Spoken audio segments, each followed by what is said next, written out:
Pierre Giroud, with Harry Kane scoring one pen and missing the other for England. The XG swung in England's favour, but 1.5 of that XG was from penalties. But what tactics did we see from both sides, and how did Southgate's adaptation with his wingers keep England in the game? Let's take a look. And we'll begin with England in possession as they had more of the ball.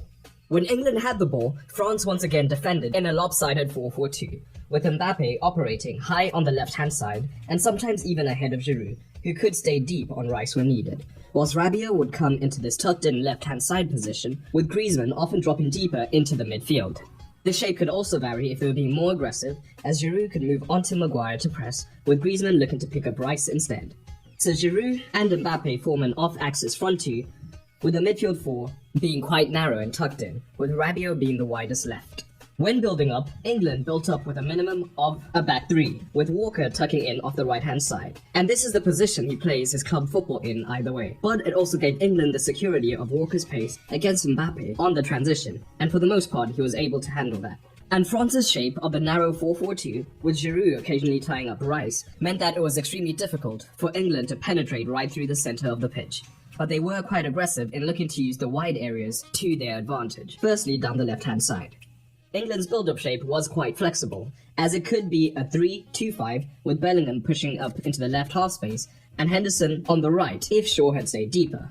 Alternatively, Bellingham could stay deep alongside Rice, with Foden moving inside, allowing Shaw to push up higher down the left-hand side. But we did see England have a lot of success when Shaw did start deeper, as when he received the ball, Dembele tended to get drawn towards him. In these situations, Foden would also be quite wide, and Koundé looked to remain touch-tight on him for the most part, so Foden would often drop deeper to give Shaw a passing option. But at the same time, this would drag Koundé out of position, and Bellingham would often look to burst into the space created. But Tchouaméni, as the deepest midfielder, was quite disciplined in tracking these runs. So here Shaw starts deep, and he'll eventually draw Dembele towards him, meaning that Foden is wider, and initially Bellingham is quite central. But we see Dembele is drawn towards Shaw, and Foden is beginning to drop deep, drawing Koundé with him, and Bellingham is making that run into the space, although Tchouaméni is disciplined and follows him.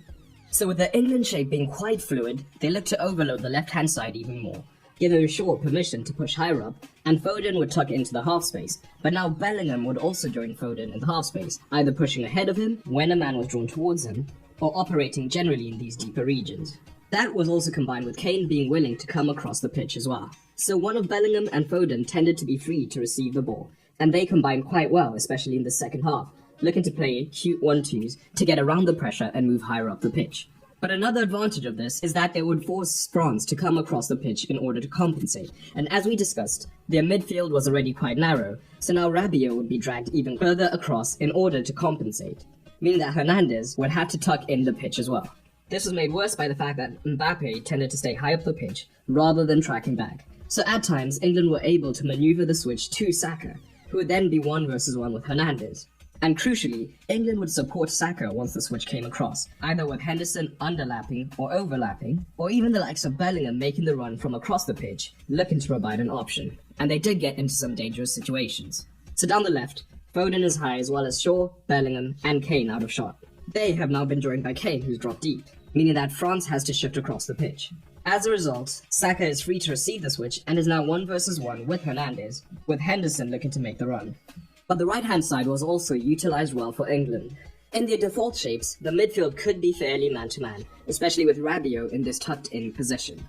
So, at times, England could easily work a 1 versus 1 for Saka against Hernandez, and he did look quite dangerous in these situations. But as the game went on, with Rabiot being in this half-central midfielder, half-winger position, and Mbappe staying high and not really tracking back, Henderson began to identify the right-hand side as the region with the most space, so he tended to shift into this region. And this would often be helped by Kane being willing to drop into the midfield, making it more difficult for Rabiot to immediately commit to Henderson.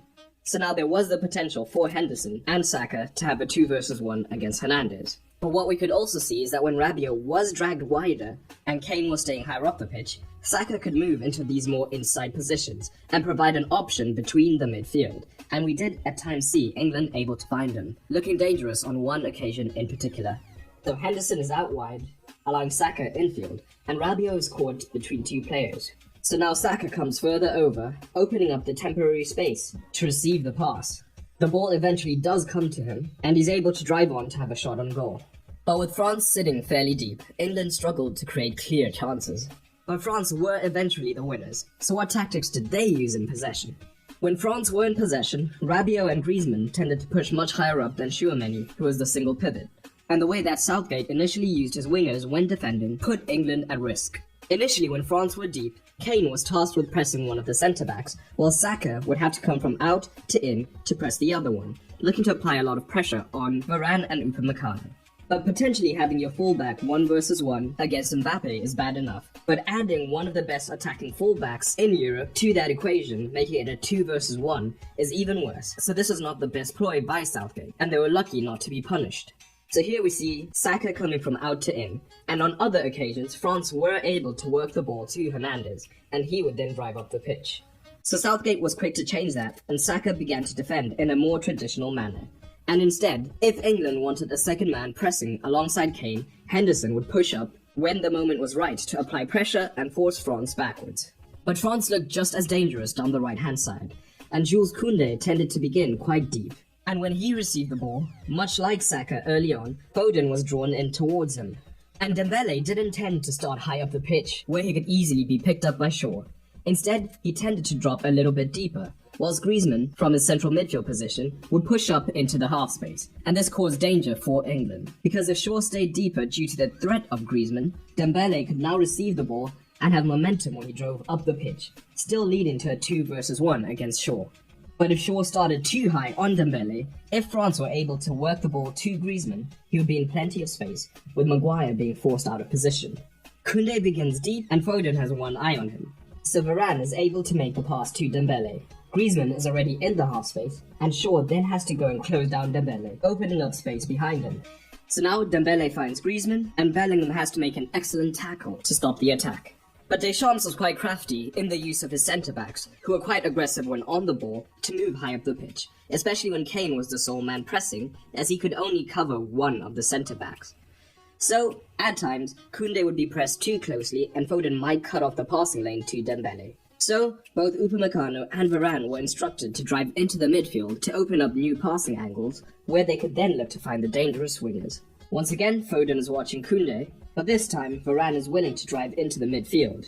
This now opens up the passing lane into Dembele, so he and Griezmann will be 2 versus 1 up against Shaw, eventually giving Dembele the space to make a dangerous cross. So once again, Southgate adapted by now getting Foden to start deeper on Dembele, allowing Shaw to worry about Griezmann. And once England did this, and with France having gone ahead, France were not creating many chances, as the centre was protected quite well.